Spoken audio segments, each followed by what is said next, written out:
CBN Madrugada. Apresentação Alves de Melo. E às vésperas da realização da Copa do Mundo e também na expectativa dos Jogos Olímpicos, o Brasil se prepara para receber milhares de turistas. Mas, diante disso, os governos precisam adotar como prioridade o planejamento e gestão dos meios de transporte urbanos, de modo que eles possam absorver com eficiência o deslocamento das pessoas e também promover a visitação dos pontos turísticos no Rio. Esta é uma das conclusões do livro Transportes e Destinos Turísticos, Planejamento e Gestão, que está saindo pela editora Elsevier. E eu converso agora com uma das autoras desse livro, a Carla Fraga, que é professora do curso de Turismo da Universidade Federal do Estado do Rio de Janeiro, a Unirio. Professora, muito obrigado por atender ao convite. Tudo bem? Tudo bem, eu que agradeço. É uma ótima oportunidade para a gente conversar um pouco sobre esse assunto tão importante. Como é que foi feita a elaboração desse livro? Como é que surgiu a ideia? Bom, esse livro ele faz parte da coleção Eduardo Sanovitch e foi uma obra coletiva desenvolvida em coautoria com o professor Guilherme Loma e o Rafael Castro. Também a gente tem alguns convidados, na verdade são 9 convidados, brasileiros e estrangeiros, então o que traz uma grande riqueza para o livro, porque a gente tem casos nacionais e internacionais sendo tratados. O livro está estruturado em 8 capítulos e a gente fez questão de trabalhar a perspectiva do planejamento e gestão, né, porque é um grande desafio no momento. O Rio de Janeiro está investindo bastante nesse aspecto de mobilidade urbana, mas as deficiências que se acumularam ao longo de muitos anos ainda são muito grandes. Como é que vocês abordam essa questão no livro, hein, Carla? É muito importante que a gente tenha em perspectiva que os destinos turísticos eles passam por um processo de evolução. Então a gente trata muito do ponto de vista teórico como perceber o estágio de desenvolvimento dos destinos turísticos. Então o Rio de Janeiro, a gente tem que começar a identificar qual é o estágio de desenvolvimento do Rio de Janeiro enquanto destino turístico. Como você mesmo disse, a gente já recebeu uma série de eventos, mega eventos importantes, e agora 2014 e 2016 teremos a Copa do Mundo e os Jogos Olímpicos. É muito importante que a gente perceba como que o Rio de Janeiro ele está se preparando na parte de mobilidade urbana para, de alguma forma, também se colocar como um destino turístico global. É porque justamente essa é uma das questões que acaba também atraindo mais turistas para aquele destino, né? Exatamente. A gente não pode pensar também só pontualmente no evento. O evento vai acontecer em 2014. Mas e depois de 2014? E depois de 2016? Né? Porque quando a gente fala dos famosos legados, né, não é só o legado tangível, é o legado intangível também, que é esse destino se posicionar internacionalmente. A gente tem, né, um novo posicionamento de marca desse destino sendo conhecido e reconhecido mais no mundo inteiro. Então, com certeza vai atrair um fluxo turístico diferenciado, não só para a realização dos eventos, mas também posterior a isso.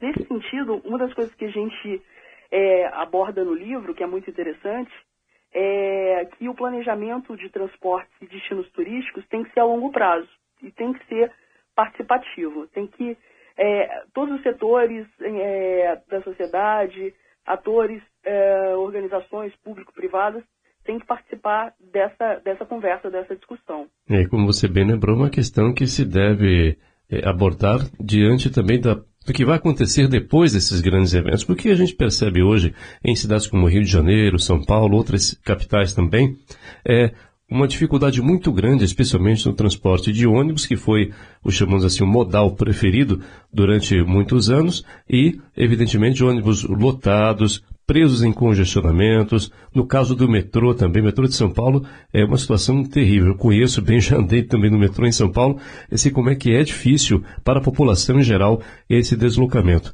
Quais seriam os caminhos, quais experiências que poderiam ser adotadas para tentar minimizar esse problema, já que você, como bem lembrou aí, abordou também, junto com os demais autores desse livro, experiências desenvolvidas em outros países. Tem alguma que serve para cá, evidentemente com as devidas adaptações?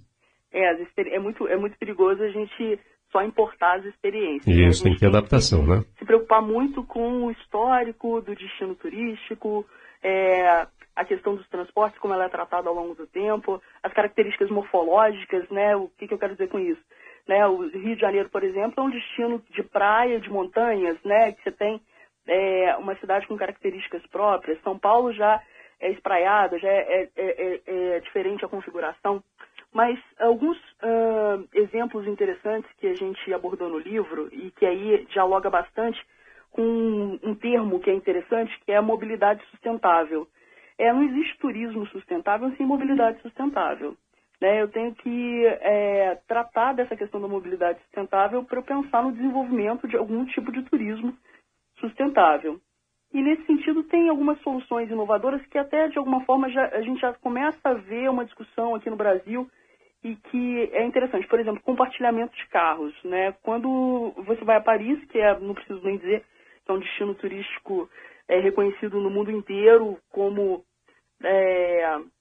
um dos principais destinos turísticos, você tem agora a implantação do Autolib. Né? Tem a Velib, que são compartilhamento de bicicletas, e tem o Autolib, que é o compartilhamento de carros. E o carro elétrico, né? O carro elétrico. Isso. Então, se é elétrico, ele já contribui bastante para não poluir tanto o meio ambiente. Então, a gente começa a perceber que algumas iniciativas como essas e tantas outras, né, que eu posso citar aqui para você, elas fazem total diferença na constituição dessa cidade, enfim, desse destino turístico, enquanto um destino turístico mais inteligente. Eu tenho me interessado muito pelo conceito de Smart City, são cidades inteligentes. Então, como que a cidade pode se tornar mais inteligente? Então, não é só o transporte, mas você tem que ter um sistema de informação muito bem consolidado. Então, imagine se você está com o seu telefone e você tem um smartphone qualquer e você tem a possibilidade de ter informações ali on time, em tempo real, sobre qual a melhor escolha que você vai fazer para se deslocar do ponto A ao ponto B. Então, isso é muito interessante. Em Lisboa, por exemplo, nos pontos de ônibus, você tem uns painéis luminosos lá que informam quanto tempo vai demorar o ônibus, né? Enfim, todas as linhas disponíveis, é uma coisa muito simples, mas muito funcional, né? São soluções muito simples, mas muito eficientes, né? Uma coisa também que a gente começa a se preocupar é com a mudança de hábito, né? À medida que você tem um sistema de transporte rápido, confiável, seguro, você passa com isso ter a possibilidade de sugerir que, olha, use o transporte público, aposte no transporte público, utilize as bicicletas, uma coisa que a gente tem percebido aí nas grandes cidades brasileiras e até de médio porte, tem uma série de cidades que têm implantado o sistema de aluguel de bicicletas. Então, por que não fazer um determinado trecho de bicicleta? Ou, enfim, se deslocar dependendo da distância através de bicicletas. É como acontece, por exemplo, em Amsterdã, né, que eles adotaram esse sistema muito interessante lá. Amsterdã é um dos cases mais divulgados, né? E agora, além de Amsterdã, a gente começa a perceber isso mais próximo. O Rio de Janeiro mesmo tem investido bastante não só na questão do aluguel de bicicletas, mas também na expansão das ciclovias. Isso. Então, isso é bem interessante. E uma questão chave, né, é a intermodalidade, a interligação dos transportes. É você poder usar sua bicicleta e poder transportá-la no metrô, é você conseguir chegar num país, num aeroporto e ter um transporte ferroviário seguro para que você se desloque até o seu hotel, até as atrações turísticas e assim por diante.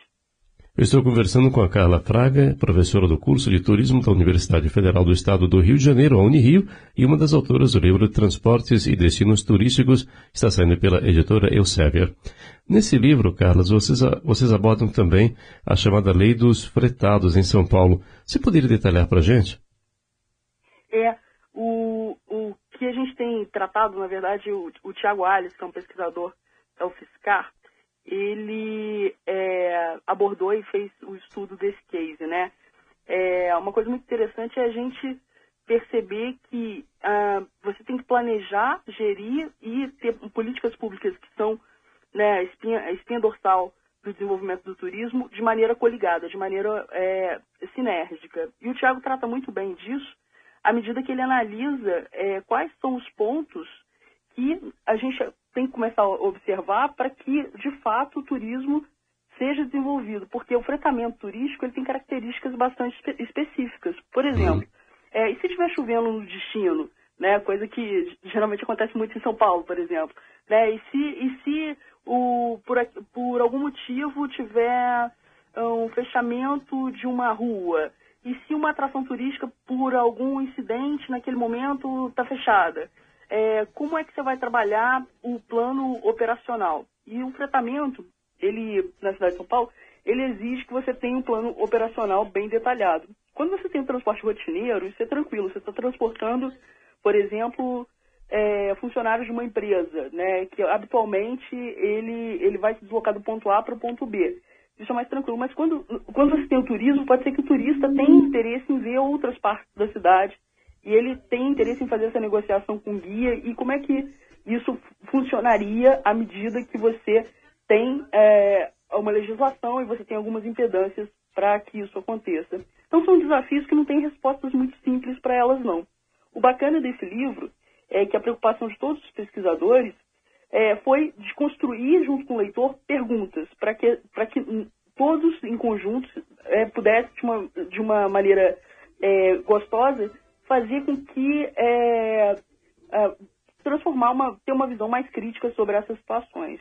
É o que se espera, né, Carla, que com todos esses grandes eventos, a população, de um modo geral, residentes nessas cidades, possa ser beneficiada com o chamado legado, porque não se pode fazer uma coisa como se diz comumente para inglês ver.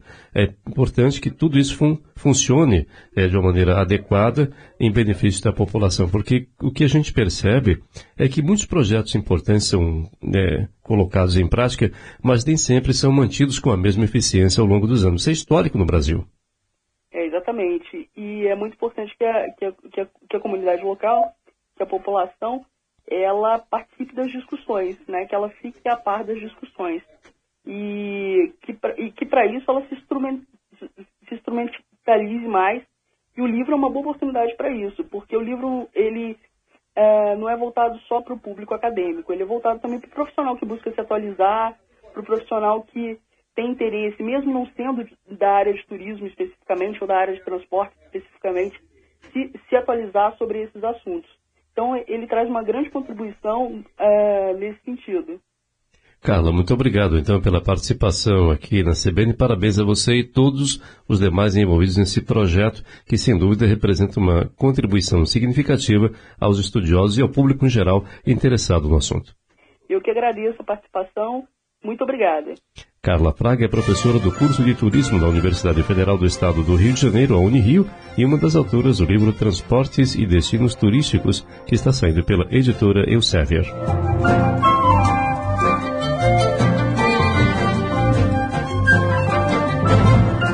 CBN